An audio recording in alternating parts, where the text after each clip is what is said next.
Sebelum kita mulai cerita horor yang seru dan penuh misteri kali ini, saya punya permintaan kecil nih buat kalian. Ingat, kalian jangan subscribe channel ini. Tapi, kalau kalian suka dengan konten ini, saya akan sangat senang kalau kalian menuliskan Waalaikumsalam di kolom komentar bagi yang muslim, atau menjawab salam sesuai dengan keyakinan kalian masing-masing. Dan jangan lupa untuk like videonya ya. Ingat, salam adalah sebuah doa yang sangat mustajab. Dengan kalian menjawab salam di kolom komentar, itu sama saja kita saling mendoakan kebaikan satu sama lain. Dan itu jauh lebih berharga daripada sekadar subscribe. Oke, sekarang kita langsung saja ke ceritanya. Selamat menyimak. Desa Karangjati yang berada di kaki Gunung Kelut tengah mempersiapkan pemilihan ketua RW baru. Warga tampak antusias. 2 kandidat diajukan, Darto, seorang peternak sapi muda yang dikenal jujur, dan Kusno, pria lebih tua dengan pengalaman birokrasi, tapi reputasi yang biasa saja. Darto bukan orang yang ambisius, ia bahkan sempat ragu ketika diminta warga untuk maju. Namun, dukungan terus mengalir karena ia selama ini aktif membantu tetangga tanpa pamrih. Kandang sapinya sering jadi tempat berkumpul anak-anak muda untuk belajar beternak, dan istrinya, Sari, dikenal ramah serta ringan tangan membantu tetangga yang kesusahan. Hari pemilihan pun tiba, balai dusun penuh. Suasana ramai, tapi tegang. Setiap warga mencoblos secara tertutup, lalu memasukkan surat suara ke dalam kotak yang disegel. Kepala desa sendiri yang memimpin jalannya penghitungan. Saat kotak dibuka dan kertas suara dibacakan, nama Darto disebut berkali-kali. Satu persatu warga mulai bersorak. Kusno yang duduk di pojok aula hanya menunduk. Saat suara terakhir dibacakan, Darto unggul telak. Selisih lebih dari 10 suara. Ruangan pun pecah oleh tepuk tangan. Kepala desa langsung menetapkan Darto sebagai ketua RW Karangjati yang baru. Malam itu, rumah Darto dipenuhi warga yang mengucapkan selamat. Sari menyajikan teh dan pisang goreng untuk para tamu. Namun di antara keramaian itu, Kusno tidak datang. Ia bahkan tak terlihat sejak penghitungan suara selesai. Beberapa warga menilai kekalahan Kusno wajar. Selama ini ia jarang bergaul dan terkesan hanya muncul saat butuh suara. Tapi bagi Kusno, ini lebih dari sekadar kekalahan. Ia merasa dihina dan dipermalukan di depan warga yang dulu menghormatinya. Di rumahnya, Kusno duduk sendirian di beranda. Ia menyalakan rokok kretek dan menatap gelap malam. Ia tak hanya marah, tapi juga mulai menyimpan niat buruk. Dalam hatinya ada satu tekad yang tumbuh pelan tapi pasti. Kalau bukan lewat cara biasa, akan kutempuh cara yang tak biasa. Sepekan setelah dilantik menjadi ketua RW, Darto mulai bekerja. Ia tak ingin hanya menjadi simbol. Ia turun langsung menyapa warga, mendengarkan keluhan, dan merancang program kerja sederhana yang bisa dijalankan bersama. Satu malam, saat berbincang di teras bersama istrinya, Sari mengutarakan sebuah gagasan. Bagaimana kalau kita ajak warga menabung haji? Mungkin 1.000-2.000 per hari, lama-lama bisa jadi. Kalau dikelola bareng, siapa tahu satu kampung bisa berangkat bareng juga. Darto terdiam sejenak, lalu mengangguk. Ide bagus, nanti akan kusampaikan di rapat RT minggu depan. Rapat warga berlangsung di balai dusun. Saat Darto menyampaikan gagasan tabungan haji, sebagian warga tampak ragu, tapi banyak juga yang menunjukkan semangat. Tidak semua orang punya kesempatan berangkat ke Tanah Suci, dan ide itu memberikan harapan baru. Kita bisa mulai dari yang kecil, sepakat menabung harian, dicatat oleh bendahara RT, lalu kita simpan di rekening khusus. Kita kumpulkan pelan-pelan. Yang penting ikhlas, niatnya baik. Jelas Darto di depan warga. Usulan itu disambut dengan tepuk tangan. Beberapa warga bahkan langsung menawarkan diri jadi pengurus. Malam itu, semangat kebersamaan terasa hidup kembali di Karangjati. Namun di rumahnya yang sunyi, Kusno mendengar kabar tersebut dari istrinya. Ia terdiam lama. Gigi rahangnya mengatup kencang. Darto sudah jadi RW, sekarang bikin program haji pula. Nama dia makin harum, gumamnya sambil mengepalkan tangan. Keesokan harinya, Darto sibuk di kandang sapi. Usahanya makin maju. Sapi-sapinya sehat dan pembeli dari luar desa mulai berdatangan. Ia bahkan mulai memperluas kandang dan menambah bibit indukan. Saat itu, Kusno datang diam-diam ke peternakan, bukan untuk membeli sapi, tapi hanya berdiri di kejauhan, memperhatikan dari balik pohon kelapa. Matanya tidak menyimpan rasa kagum, hanya penuh rasa iri dan kebencian yang kian tumbuh. Hari demi hari, suasana di desa tampak tenang. Tapi di balik ketenangan itu, niat gelap mulai dirancang. Kusno mulai menghindari keramaian. Ia jarang keluar rumah, tapi sering terlihat menyusuri jalan setapak ke arah hutan kecil di sisi timur desa, tempat yang jarang dilalui orang. Beberapa warga mulai bertanya-tanya, tapi tidak ada yang berani menyimpulkan. Hanya satu yang mulai mencium keanehan. Ratmi, perempuan muda yang bekerja di kandang sapi milik Darto.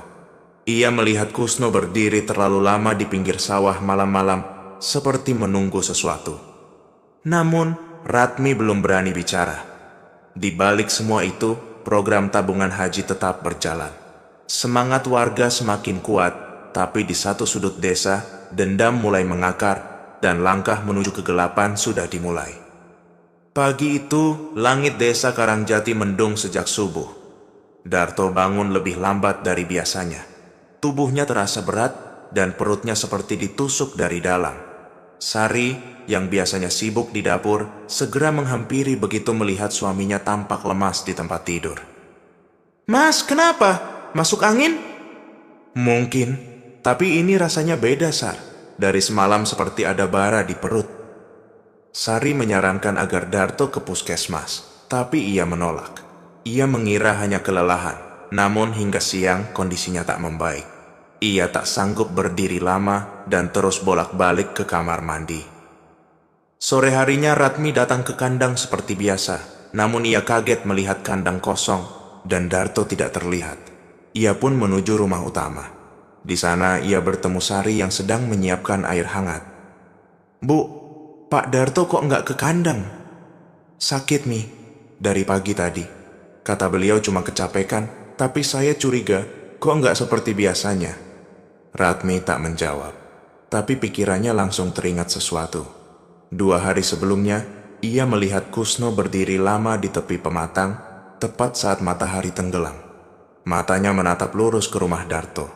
Waktu itu Ratmi mengabaikannya, tapi sekarang ada rasa tak enak di dadanya. Malam harinya, keadaan Darto makin parah. Ia mulai menggigil, tapi keringat dingin membasahi tubuhnya. Wajahnya pucat. Nafasnya sesak. Sari panik dan memanggil tetangga terdekat untuk membantu membawa Darto ke klinik. Dokter memeriksanya. Suhu tubuh tinggi, tapi tidak ada tanda-tanda infeksi. Tes darah pun menunjukkan hasil normal. Dokter hanya memberikan obat lambung dan penurun panas, lalu menyarankan banyak istirahat. Namun saat pulang, kondisi Darto bukannya membaik, justru semakin lemah. Ia bahkan mulai bicara sendiri dalam tidurnya. Kadang menyebut nama orang, kadang berteriak seperti sedang menahan sesuatu yang menakutkan. Keesokan paginya Ratmi kembali ke rumah Darto. Ia memberanikan diri bicara pada Sari. "Bu, maaf kalau saya lancang, tapi saya curiga ini bukan sakit biasa." Sari terdiam, menatap Ratmi dalam-dalam. Ia tahu Ratmi bukan orang sembarangan bicara. Lalu pelan-pelan, ia menceritakan sesuatu yang sempat ia lupakan. 3 hari lalu, Kusno kesini. Dia kasih roti, katanya buat selamat karena program hajinya Darto didukung warga. Roti itu kami makan berdua. Dan sejak itulah Mas Darto mulai sakit. Ratmi menunduk. Apa yang ia duga perlahan menemukan benang merah. Ia pun menyarankan agar Sari meminta bantuan pada seseorang. Bukan dokter, tapi orang yang paham tentang hal-hal di luar nalar. Malamnya, Sari diam-diam menelepon seorang teman lamanya yang pernah menyarankan dukun pengobatan di desa sebelah, Mbah Sabrang. Dukun itu dikenal membantu orang-orang yang terkena gangguan gaib. 2 hari kemudian, Mbah Sabrang datang. Ia duduk bersila di depan kamar Darto, lalu mulai mengusap tubuh pasien dengan daun kelor dan air jeruk purut. Hanya butuh beberapa menit sebelum ia mengangguk pelan. Ini bukan penyakit dunia, Bu. Suami panjenengan kena kiriman. Ada yang iri, ada yang ingin dia jatuh. Sari langsung lemas mendengar kalimat itu. Air matanya menetes perlahan. Malam itu, Ratmi berjaga di serambi. Ia tak bisa tidur. Dalam hatinya, ia mulai bertanya, sampai sejauh mana orang bisa bertindak karena iri hati? Malam Jumat Kliwon datang dengan udara yang lebih dingin dari biasanya. Angin berhembus pelan, membawa suara dedaunan yang bergesekan di sepanjang pematang sawah. Ratmi tak bisa tidur. Perkataan Mbah Sabrang 2 hari lalu terus terngiang di kepalanya. Ia memutuskan untuk memastikan sesuatu malam itu. Dengan langkah hati-hati, ia keluar rumah. Senter kecil diselipkan ke dalam saku jaket. Tujuannya satu, pohon beringin besar yang berdiri di tepi sawah, dekat pemakaman lama. Tempat itu sudah lama dikenal warga sebagai lokasi yang bertuah, tapi juga dihindari saat malam. Saat melewati jalan setapak, Ratmi melangkah pelan, menjaga agar tidak menginjak ranting. Semakin dekat ke pohon, bau amis mulai tercium. Ia berjongkok di balik semak dan mematikan senter. Beberapa menit kemudian, suara langkah pelan terdengar. Sosok pria bertubuh kekar muncul membawa kantong plastik hitam dan kendi tanah liat. Ratmi mengenali wajah itu. Kusno. Ia memakai sarung dan jaket lusuh. Kepalanya ditutupi kupluk hitam. Kusno meletakkan kantong plastik di bawah pohon, lalu mengeluarkan seekor ayam hitam legam. Tanpa banyak bicara, ia mengeluarkan pisau kecil dan menyembelih ayam itu di atas kain putih. Darah mengalir deras ke dalam kendi. Ia kemudian menaburkan bunga 7 rupa dan menancapkan foto ke tanah. Foto itu milik Darto. Ratmi menahan napas. Tubuhnya gemetar, tapi ia tak bergeming. Kusno lalu menunduk, membaca sesuatu dengan suara lirih. Mantra-mantra yang asing dan berat terdengar menusuk malam. Setelah selesai, ia mengubur sisa ayam dan kain yang berlumuran darah. Ia meninggalkan tempat itu tanpa menoleh ke belakang. Ratmi menunggu beberapa menit, lalu berlari pulang. Langkahnya cepat tapi hati-hatinya tetap terjaga. Sesampainya di rumah, Ratmi tak langsung bicara. Ia duduk di sudut kamarnya, menarik napas panjang. Malam itu, semua dugaan telah berubah menjadi kepastian. Keesokan harinya, ia datang ke rumah Darto dan bertemu Sari yang sedang mengganti kain kompres di dahi suaminya. Darto belum juga membaik. Napasnya berat, pandangannya kosong. "Bu, saya lihat sendiri tadi malam. Kusno melakukan sesuatu di bawah pohon beringin. Dia bakar foto Darto. Dia sembelih ayam cemani." Sari terdiam, wajahnya pucat. Ia memandang suaminya yang tak sadarkan diri dengan mata yang nyaris berlinang air mata. "Kenapa sampai segitunya?" gumamnya pelan. Mereka berdua tahu, ini bukan sekadar penyakit, ini perang tak terlihat. Ratmi menawarkan diri untuk berjaga malam itu. Sari mengangguk tanpa berkata apa-apa. Sementara itu, Kusno kembali ke rumah dengan wajah datar. Ia merasa yakin bahwa usahanya berhasil. Ia tak tahu bahwa aksinya sudah disaksikan orang lain. Dan dari kejauhan, pohon beringin itu tetap berdiri diam, menyimpan rahasia yang baru saja ditanam di bawah akarnya. 2 hari setelah malam ritual, kondisi Darto semakin menurun. Tubuhnya semakin kurus, dan matanya sering terbuka, tapi tak menatap apa-apa. Suara napasnya terdengar berat, kadang tersengal, seperti menahan rasa sakit yang tidak bisa dijelaskan. Sari sudah bolak-balik mencari bantuan, dari pengobatan kampung sampai ustaz yang bisa membacakan ruqyah. Semua usaha tidak membuahkan hasil. Malam ketiga, menjelang subuh, Darto menghembuskan napas terakhirnya di pelukan Sari. Tak ada jeritan, hanya tangis yang tertahan. Berita kematian Darto menyebar cepat. Warga berdatangan sejak pagi. Banyak yang merasa kehilangan. Sebagian besar mengenang Darto sebagai pemimpin yang tenang dan tidak banyak bicara, tapi pekerjaannya nyata terasa. Pemakaman berlangsung siang itu juga. Langit mendung, tapi tak turun hujan. Ratmi berdiri di antara para pelayat, menunduk dalam diam. Ia masih menyimpan apa yang ia lihat di bawah pohon beringin. Tapi ia memilih bungkam. Tidak ada bukti, hanya keyakinan dan kecurigaan yang belum bisa dibagikan. Beberapa hari setelah pemakaman, situasi di rumah Darto mulai sepi. Sari lebih banyak diam. Ia menolak tamu dan hanya keluar saat perlu. Namun, dalam waktu yang belum genap 2 minggu, sebuah kabar mengejutkan mulai beredar di kalangan warga. Kusno sering terlihat keluar masuk rumah Sari. Awalnya hanya bisik-bisik, lama-lama menjadi bahan obrolan di warung, pos ronda, dan teras rumah. Orang-orang mulai menebak-nebak. Mereka bertanya, mengapa Sari, istri almarhum Darto, membiarkan pria yang pernah jadi lawan suaminya itu terlalu sering berkunjung? 5 minggu setelah Darto dikubur, kabar itu menjadi nyata. Kusno dan Sari resmi mengumumkan bahwa mereka akan menikah. Alasannya sederhana, untuk meneruskan perjuangan almarhum, terutama program tabungan haji warga. Sebagian warga terdiam, sebagian lagi merasa ada yang tidak beres, tapi tak berani menyuarakan. Dalam hitungan hari, pernikahan sederhana dilangsungkan di balai desa, tanpa pesta besar. Hanya dihadiri keluarga dekat dan beberapa perwakilan warga. Ratmi hadir, tapi hanya duduk di belakang. Ia menatap Sari dengan perasaan campur aduk. Wanita itu tampak pasrah, tatapannya kosong, senyumnya tipis. Bukan senyum bahagia, tapi lebih seperti orang yang menyerah pada keadaan. Setelah pernikahan, Kusno secara otomatis mengambil alih posisi ketua RW. Ia berdalih bahwa sebagai wakil, ia hanya melanjutkan apa yang telah ditinggalkan almarhum.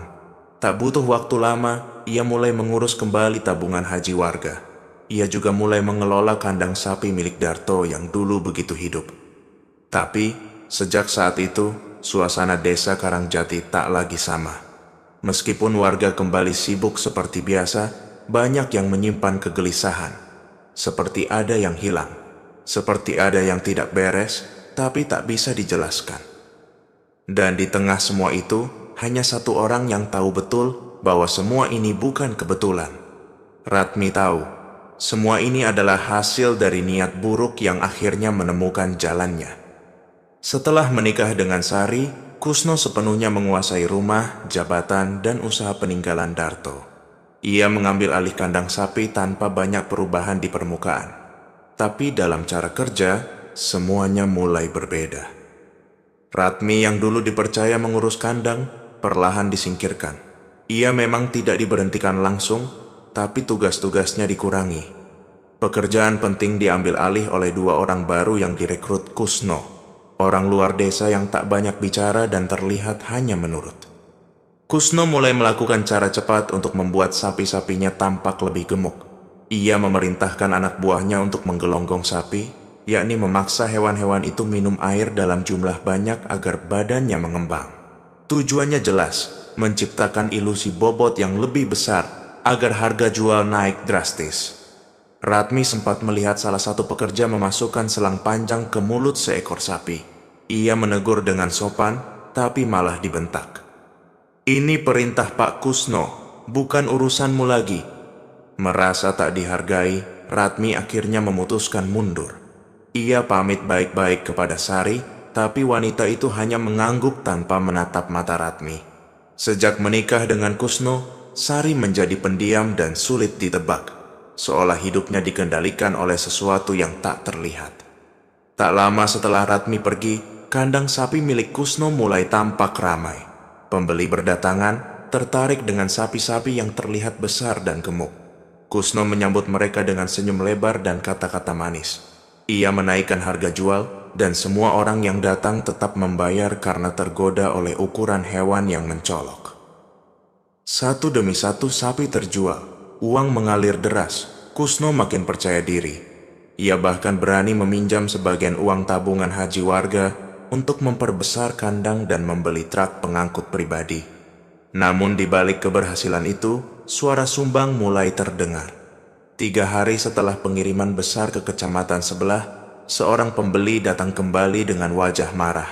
Ia mengaku bahwa sapi yang dibelinya mengeluarkan banyak air saat disembelih, dan berat daging jauh lebih sedikit dari yang seharusnya. Keluhan itu bukan satu-satunya. Beberapa pembeli lain mulai datang dengan cerita serupa. Tapi Kusno menanggapinya dengan santai, bahkan sesekali menyalahkan peternak sebelumnya.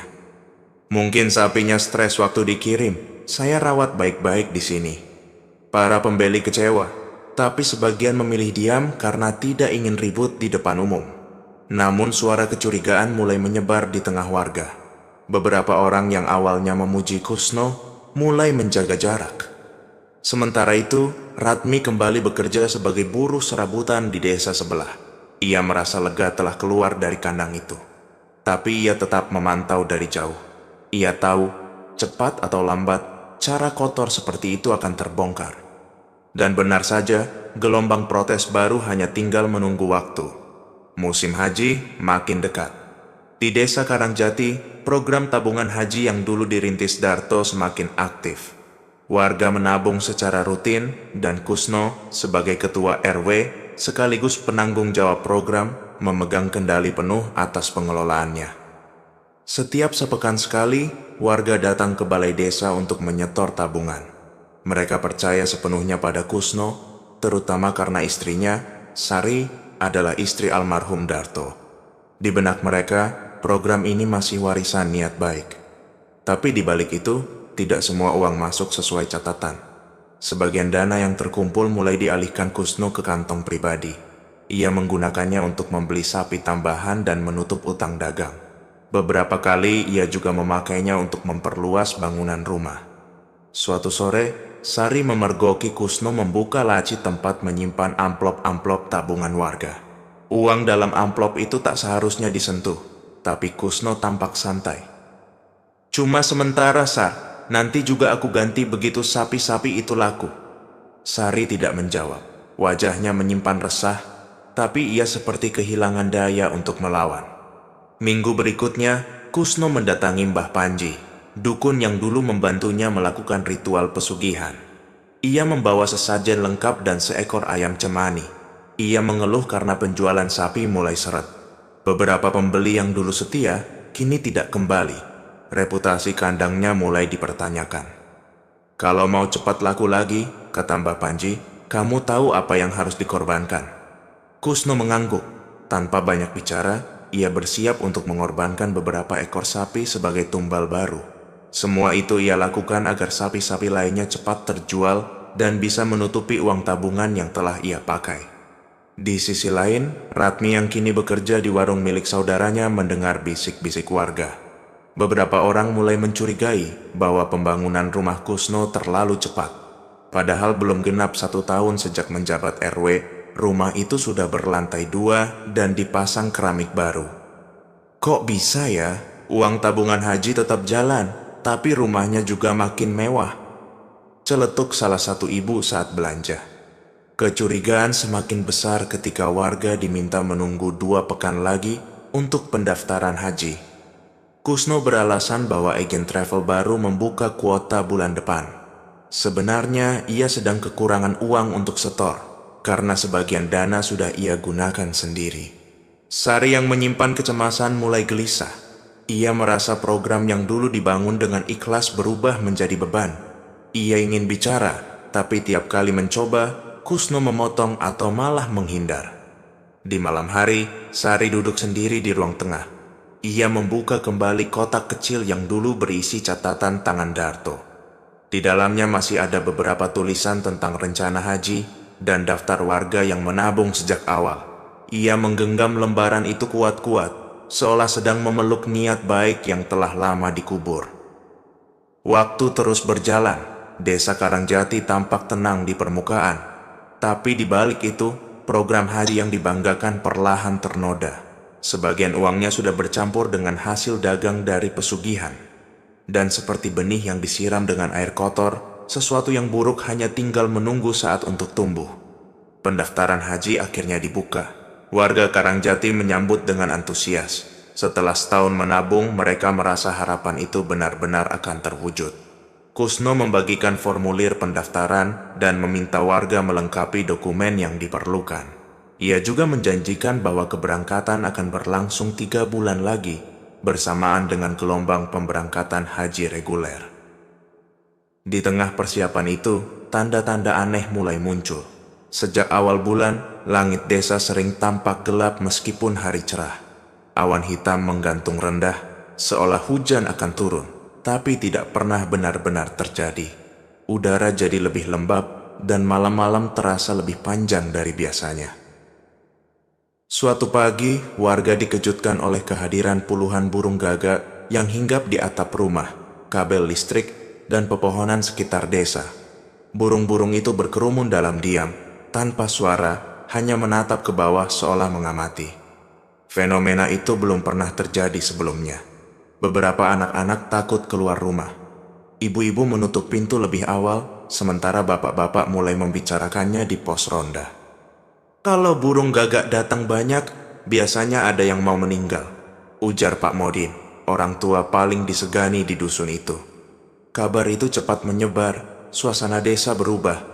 Semangat warga yang tadinya tinggi untuk berangkat haji mulai diselimuti rasa was-was. Apalagi ketika burung-burung itu masih bertahan sampai malam hari, hanya pindah dari satu titik ke titik lain. Ratmi yang mendengar kabar itu segera teringat peristiwa masa lalu. Ia pernah membaca dalam catatan almarhum Darto bahwa salah satu tanda pesugihan yang menyalahi niat suci adalah munculnya pertanda alam sebelum azab datang. Ia merasa ada sesuatu yang sedang bergerak menuju puncaknya. Sementara itu, Sari makin sering termenung. Ia melihat sendiri burung-burung itu menatap ke arah rumahnya, dan itu membuat tidurnya tak nyenyak. Beberapa kali ia mencoba membujuk Kusno untuk segera menyelesaikan kewajiban tabungan warga dan tidak menunda-nunda. Tapi Kusno justru marah. Sudahlah Sar, ini cuma burung. Orang-orang saja yang terlalu percaya takhayul. Namun, 2 malam setelah peristiwa itu, petir menyambar sebuah pohon tua di ujung sawah. Pohon itu adalah tempat Kusno dulu melakukan ritual bersama Mbah Panji. Api menyala beberapa menit, lalu padam sendiri tanpa sebab yang jelas. Kejadian itu disaksikan beberapa warga, dan keesokan harinya jadi bahan pembicaraan. Kepala desa sempat memanggil Kusno dan memintanya segera menyetor sisa tabungan ke pihak penyelenggara haji. Ia menjelaskan bahwa jika ada penundaan lagi, maka warga akan kehilangan slot pemberangkatan tahun ini. Kusno menyanggupi, tapi ia tahu, uang yang seharusnya disetor belum cukup. Ia kembali mendatangi Mbah Panji, meminta bantuan agar sapi-sapinya cepat laku. Mbah Panji hanya menyuruhnya menyiapkan tumbal lebih besar. Kali ini bukan sapi yang diminta. Kalau kamu ingin lolos dari semua ini, siapkan 1 nyawa. Kusno pulang dengan wajah muram. Ia merasa terdesak, tapi belum bisa mengambil keputusan. Di rumah Sari mulai curiga dengan perubahan sikapnya, tapi tidak tahu apa yang sebenarnya terjadi. Waktu terus berjalan. Hari keberangkatan makin dekat, tapi pertanda di langit belum menghilang. Burung-burung gagak masih datang setiap sore, dan suara sayap mereka kini terdengar seperti peringatan yang tak bisa diabaikan. Hari keberangkatan haji akhirnya tiba. Sejak subuh, warga desa Karangjati telah bersiap di halaman balai desa. Semuanya mengenakan pakaian putih. Suasana semula khidmat, tapi wajah-wajah mereka terlihat tegang. Entah mengapa, tidak ada senyum lepas seperti yang biasa muncul saat akan berangkat ke Tanah Suci. Kusno dan Sari datang paling akhir. Mereka masuk ke dalam bus yang disiapkan oleh agen pemberangkatan. Karena kursi bagian depan sudah penuh, mereka duduk di bangku paling belakang. Sari sempat bertanya apakah tempat itu aman, tapi Kusno hanya menjawab pendek. Dimanapun sama saja. Sebelum berangkat, kepala desa memberi sambutan singkat. Ia berpesan agar seluruh calon jemaah menjaga niat, bersikap ikhlas, dan saling mendoakan. Setelah itu, bas pun mulai bergerak meninggalkan desa menuju embarkasi haji di Surabaya. Perjalanan semula lancar, jalanan masih sepi karena hari masih pagi. Namun setelah masuk kawasan perbukitan di daerah Wulingi, langit mulai berubah. Awan hitam kembali muncul, kali ini lebih tebal. Angin bertiup lebih kencang dari biasanya. Sopir mencoba tetap tenang, ia sudah biasa melalui rute itu. Tapi saat bas mulai menanjak salah satu bukit, kendaraan mendadak terasa berat. Meskipun pedal gas diinjak penuh, bas seperti tertahan. Mesin mendengung keras dan seluruh penumpang mulai panik. "Kenapa, Pak?" tanya seorang warga. Saya nggak tahu, biasanya nggak begini, jawab sopir dengan wajah pucat. Beberapa detik kemudian, bus berhenti total di tengah tanjakan. Rem ditarik, tapi entah kenapa, kendaraan justru mundur pelan. Penumpang berteriak. Sopir berusaha mengendalikan kemudi, tapi roda tidak lagi mengikuti arah. Dalam hitungan detik, bus tergelincir ke belakang dan terbalik di sisi jalan yang menurun. Suasana menjadi kacau. Teriakan, tangisan, dan suara logam menghantam tanah bergema bersamaan. Kaca-kaca pecah, kursi-kursi terlepas dari tempatnya. Beberapa warga berhasil keluar dengan luka ringan, yang lainnya terjebak di dalam. Petugas dan warga sekitar datang membantu mengevakuasi. Mobil ambulans segera dikerahkan dari kota terdekat. Setelah proses evakuasi berlangsung lebih dari 1 jam, ditemukan 3 penumpang dalam kondisi paling parah. Mereka duduk di bagian belakang yang terkena benturan paling keras. 2 diantaranya meninggal di tempat. Nama-nama mereka segera diumumkan, Kusno dan Sari. Kabar itu langsung menyebar ke seluruh desa. Warga yang selamat menangis di pinggir jalan. Sebagian tak bisa berkata apa-apa. Sebagian lain hanya duduk memeluk lutut, berusaha mencerna apa yang baru saja terjadi. Kepala desa yang ikut dalam rombongan langsung menghubungi perangkat desa dan keluarga korban. Ia juga meminta agar keberangkatan haji ditunda sementara waktu, agar pemakaman bisa dilakukan dengan layak. Di antara kerumunan, salah seorang warga tiba-tiba teringat perkataan Kusno beberapa bulan lalu saat menanggapi tuduhan soal pesugihan. Kalau memang saya pakai uang haram, saya bakal mati sebelum lihat Ka'bah. Ucapan itu kini menjadi kenyataan. 2 hari setelah kecelakaan, jenazah Kusno dan Sari dibawa pulang ke desa Karangjati. Suasana duka menyelimuti desa, tapi bukan karena kehilangan pemimpin, melainkan karena ketakutan dan rasa bersalah yang menyebar diam-diam. Pemakaman dilakukan cepat. Warga datang, tapi tak ada yang menangis. Beberapa hanya diam menatap tanah, sebagian lagi saling pandang tanpa berani mengucap apa yang mereka pikirkan. Setelah jenazah dimakamkan, kepala desa mengumpulkan perangkat dan tokoh masyarakat di balai desa. Di sana, ia menyampaikan satu kenyataan yang tak bisa lagi disembunyikan. Uang tabungan haji sebagian besar belum disetorkan. Beberapa lembar data ditemukan di laci rumah Kusno, menunjukkan pengeluaran besar yang tidak sesuai dengan catatan program. Kabar itu segera menyebar ke warga. Kekecewaan berubah menjadi kemarahan. Banyak dari mereka telah menabung selama berbulan-bulan, bahkan menjual ternak atau sawah demi bisa berangkat. Tapi semua itu telah disalahgunakan. Ratmi yang selama ini diam, akhirnya angkat bicara. Ia menceritakan apa yang ia lihat berbulan-bulan lalu. Ritual pesugihan di bawah pohon beringin, darah ayam cemani, dan foto Darto yang dibakar. Ia juga mengungkapkan bahwa sejak Darto sakit dan meninggal, ada banyak kejanggalan yang hanya bisa dijelaskan jika dikaitkan dengan sesuatu yang tidak kasat mata. Awalnya warga sulit menerima cerita Ratmi, tapi saat ia menunjukkan tempat ritual yang ia maksud, di bawah pohon tua yang baru saja disambar petir, tidak ada lagi yang menyangkal. Bahkan beberapa warga mengaku pernah melihat Kusno berjalan sendirian ke sana saat malam Jumat. Diskusi malam itu berakhir dengan satu keputusan. Semua sisa uang dan aset yang terkait dengan Kusno dan Sari akan disedekahkan. Rumah mereka dikosongkan. Truk, peralatan peternakan, dan sisa ternak dijual. Uangnya digunakan untuk memperbaiki masjid, membangun tempat wudhu baru, dan menyokong biaya warga yang hendak tetap berangkat haji tahun berikutnya. Dengan niat yang bersih. Kepala desa juga mengusulkan agar program tabungan haji dikaji ulang dan dikelola lebih transparan. Tidak lagi atas nama satu orang, tapi oleh tim pengurus yang dipilih secara terbuka. Warga menyetujui. Mereka sadar terlalu lama mempercayakan niat baik pada orang yang niatnya berbeda.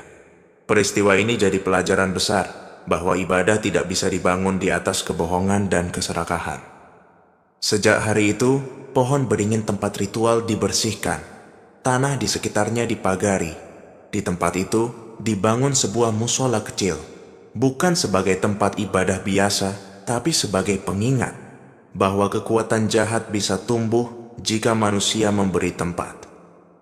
Beberapa minggu setelah pemakaman Kusno dan penyelesaian aset-aset miliknya, Desa Karangjati mulai berbenah. Warga menyadari bahwa kehidupan harus tetap berjalan, meskipun luka akibat peristiwa sebelumnya belum sepenuhnya pulih.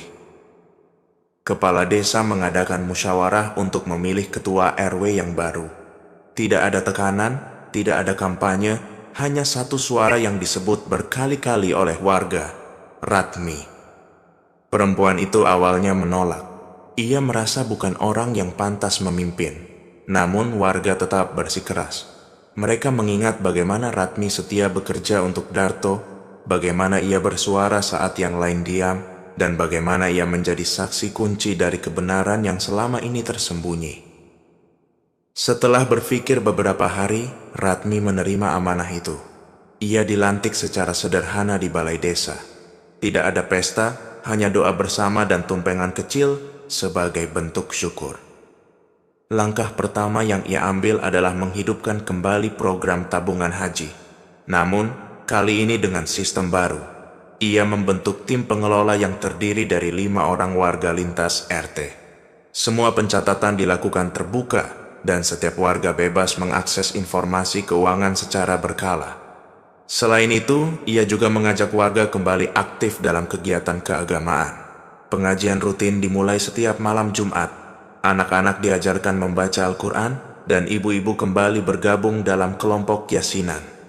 Musola kecil yang berdiri di bekas lokasi ritual Kusno kini ramai. Diberi nama Musola Al-Hidayah, tempat itu menjadi simbol tekad warga untuk menjauh dari jalan gelap dan kembali ke niat yang bersih. Sari, istri almarhum Darto, yang pernah menikah dengan Kusno, memilih untuk pindah ke rumah saudaranya di luar desa. Ia jarang keluar rumah dan menolak jika ada yang menyinggung masa lalunya. Ratmi tetap mengunjunginya sesekali, tanpa membawa cerita apapun tentang desa. Pelan-pelan, kehidupan di Karangjati kembali normal. Tapi bukan seperti dulu. Sekarang setiap langkah lebih hati-hati, setiap keputusan lebih dijaga, dan setiap niat selalu diawali dengan doa agar tak lagi menyimpang. Dan dari balai desa hingga sudut-sudut jalan, orang-orang mulai menyebut nama Ratmi bukan sekadar sebagai ketua RW, tapi sebagai seseorang yang menyelamatkan desa dari kehancuran yang nyaris tak terlihat. Setahun telah berlalu sejak insiden kecelakaan bus yang merenggut nyawa Kusno dan Sari. Desa Karangjati kini telah berubah. Perubahan itu tidak sekadar terlihat dari bangunan mushola baru atau rapat warga yang lebih teratur, tapi dari cara berpikir dan sikap masyarakat terhadap niat dan kejujuran. Program tabungan haji yang sempat rusak kini dijalankan dengan baik. Di bawah kepemimpinan Ratmi, semua proses dilakukan terbuka. Setiap uang masuk dan keluar dicatat dan diumumkan dalam pertemuan bulanan. Warga tidak lagi menitipkan harapan hanya pada satu orang, tetapi bergerak bersama dengan rasa saling percaya. Tahun ini, sebagian warga akhirnya benar-benar berangkat ke Tanah Suci. Mereka berangkat dari embarkasi yang sama seperti dulu, dengan bus yang disiapkan pihak resmi. Ratmi melepas mereka dengan doa dan ucapan tulus. Tidak ada kejadian aneh. Tidak ada tanda buruk di langit. Semua berlangsung tenang. Mereka yang berangkat membawa serta rasa syukur, karena tahu bahwa perjalanan ini bukan sekadar ibadah, tetapi pelunasan dari ujian panjang yang pernah menimpa desa mereka. Mushola Al-Hidayah semakin ramai. Setiap malam Jumat lantunan doa dan ayat suci terdengar dari sana. Anak-anak yang dulu bermain di sekitar kandang sapi, kini hafal surah-surah pendek. Orang-orang yang dulunya hanya datang ke masjid saat hari raya, kini mulai rutin hadir di majelis taklim. Ratmi tidak menganggap dirinya pahlawan. Ia tetap tinggal di rumah kecil peninggalan orang tuanya, mengurus kebun, dan menjalankan tugas sebagai ketua RW seperti biasa. Namun, warga tahu bahwa tanpa keberaniannya, kebenaran mungkin tidak pernah terungkap. Malam itu, setelah pengajian selesai, Ratmi duduk sendirian di teras mushola. Ia menatap pohon beringin yang dulunya menjadi tempat ritual pesugihan. Kini pohon itu masih berdiri, tapi tanah di sekitarnya bersih dan sering disapu anak-anak TPA. Kita tak bisa menghapus masa lalu, bisiknya pelan, tapi kita bisa memperbaiki jalan ke depan. Langit di atas Karangjati malam itu cerah. Tak ada burung gagak, tak ada awan pekat. Hanya suara jangkrik dan angin lembut yang menandakan bahwa desa ini telah kembali pada tempatnya. Tenang, bersih, dan penuh harapan. Waktu terus berjalan, musim berganti. Desa Karangjati kini hidup dalam ketenangan yang baru. Suara ayam, azan dari Mushola Al-Hidayah, dan tawa anak-anak kembali mengisi hari-hari warga. Tidak ada lagi burung gagak, tidak ada lagi suara langkah ke arah pohon tua. Radmi masih menjalankan tugasnya sebagai ketua RW. Ia tidak mencari pujian. Ia hanya ingin menjaga agar apa yang dulu terjadi tak terulang lagi. Di tiap pertemuan warga, ia selalu mengingatkan satu hal. Jangan biarkan niat baik dikotori oleh cara yang buruk. Rumah Kusno dan Sari telah dijual. Hasilnya disumbangkan sebagian untuk anak yatim, sebagian lagi untuk beasiswa santri dari Karangjati. Orang-orang tidak lagi menyebut nama mereka dengan kemarahan, tetapi dengan pelajaran. Program tabungan haji berjalan seperti sedia kala. Kali ini, tak hanya soal berangkat ke Tanah Suci, tapi tentang bagaimana menjaga niat agar tetap lurus dari awal hingga akhir. Di malam-malam tertentu, saat angin bertiup pelan, beberapa warga masih lewat di dekat pohon beringin itu. Tapi kini mereka tidak takut. Mereka tahu tempat itu telah dibersihkan bukan hanya oleh tangan, tapi oleh kejujuran dan doa bersama. Pesan moral, niat baik harus diiringi dengan cara yang halal dan bersih. Tidak ada ibadah yang sah jika dibangun dari sumber yang batil. Keserakahan bisa menutup hati dan merusak akal sehat.